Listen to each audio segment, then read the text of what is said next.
আব্বাসীয় খেলাফতের ১১০ বছরের শাসনকাল পার হয়েছে। ততদিনে মুসলমানদের রাজধানী বাগদাদ থেকে সরে সামারায় চলে গেছে।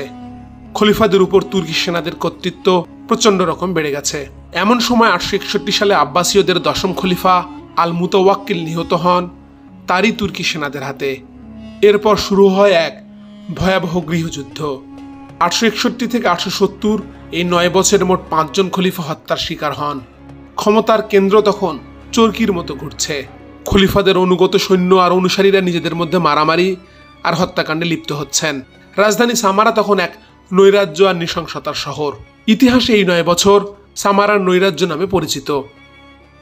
৮৬৫ থেকে ৮৬৬ এই ১ বছর খলিফা মুস্তাইন ও মুতাজের সমর্থকদের মধ্যে যুদ্ধ, অবরোধ ও হত্যাকাণ্ড ঘটতে থাকে। ক্ষমতার জন্য আব্বাসীয়দের দুই চাচাতো ভাইয়ের এই রক্তক্ষয়ী দ্বন্দ্ব আব্বাসীয়দের গৃহযুদ্ধ বা পঞ্চম ফিতনা নামে পরিচিত। এই ফিতনা শেষে আল মুতাজ সামারা ও বাগদাদে মুসলমানদের একক খলিফা হিসেবে প্রতিষ্ঠিত হয়। তবে ঘটনার শুরু আরও আগে। ৮৩৩ সালে মৃত্যুবরণ করেন আব্বাসীয় খেলাফতের শেষ প্রভাবশালী খলিফা আল মামুন। তার মৃত্যুর পর অষ্টম খলিফা হিসেবে ক্ষমতায় বসেন তার পুত্র আল মুতাসিম। মাত্র ৯ বছরের ক্ষমতায় তিনি যে কয়েকটি কাজ করেন তা ইসলামের গতিপথ বদলে দেয়। মুতাসিম ক্ষমতায় বসে সেনাবাহিনীতে তুর্কি সেনাদের আধিক্য বাড়িয়ে ফেলেন। পরবর্তীতে ক্ষমতার কেন্দ্রে তুর্কিদের প্রভাব এতটাই বেড়ে যায় যে ৮৩৬ সালে রাজধানী বাগদাদ থেকে সরিয়ে সামারায় করতে বাধ্য হন তিনি। শুরু হয় আব্বাসীয় খেলাফতে তুর্কি যুগ। ৮৩৬ থেকে ৮৯২ এই ৫৬ বছর আব্বাসীয় খেলাফতের রাজধানী ছিল সামারা।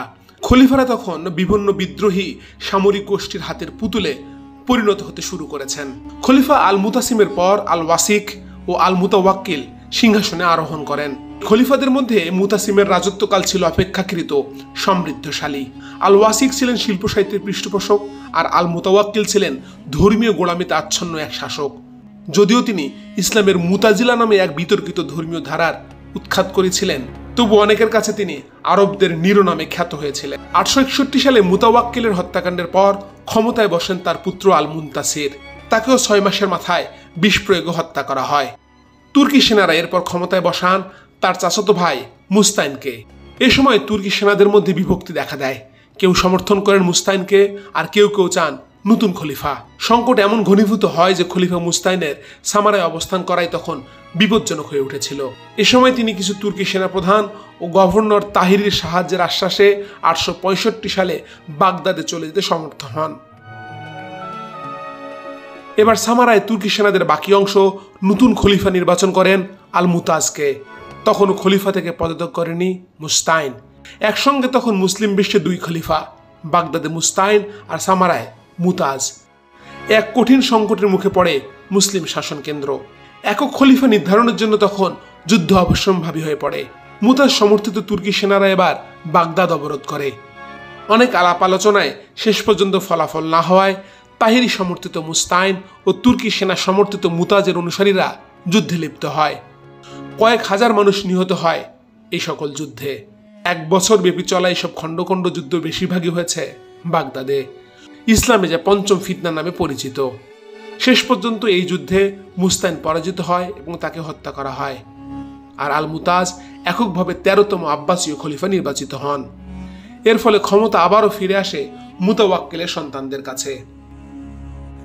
মুতাজ ছিলেন একজন সক্ষম ও শক্তিশালী খলিফা। মাত্র 3 বছরের মাথায় ৮৬৯ সালের জুলাই মাসে তাকেও ক্ষমতাচ্যুত ও হত্যা করা হয়।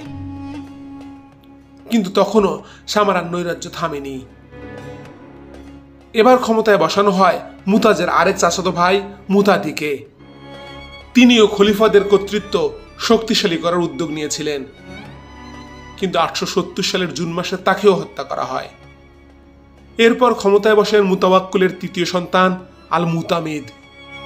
তার ক্ষমতা লাভের পর মুসা ইবনে বুগা কেন্দ্রিক তুর্কি অংশ খলিফার দরবারের প্রধান অংশ হয়ে ওঠেন। এর ফলেই পরিসমাপ্তি ঘটে সামারার নৈরাজ্যের। শেষ হয় 9 বছরের নৈরাজ্য। ইসলামে 5টি ফিতনা গুরুত্বপূর্ণ বিবেচনা করা হয়। তার 3টিতে যুক্ত ছিলেন আব্বাসীয়রা। এজন্য প্রথম 3টি ফিতনাকে মুসলমানদের গৃহযুদ্ধ বলা হলেও শেষের দুটি ফিতনাকে বলা হয় আব্বাসীয়দের গৃহযুদ্ধ। ৩৭ জন খলিফা ৫০৮ বছর ধরে মুসলমানদের শাসন করেছিল। ৭৫০ সালে শুরু হওয়া আব্বাসীয় খেলাফত নৃশংস মঙ্গোলীয় নেতা হালাকু খানের হাতে শেষ হয় ১২৫৮ সালে। এরপর খিলাফতের ধারণাই দুর্বল হতে থাকে। ইসলামে খিলাফত শাসন ব্যবস্থা নামে মাত্র টিকে থাকে ২০ শতক পর্যন্ত।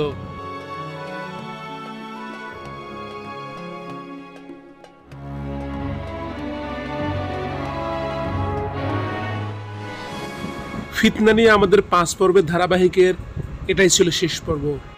অন্য পর্বগুলো আপনারা চাইলে দেখে নিতে পারেন। আজ এ পর্যন্তই। সবাই ভালো থাকবেন। দেখা হবে পরের পর্বে।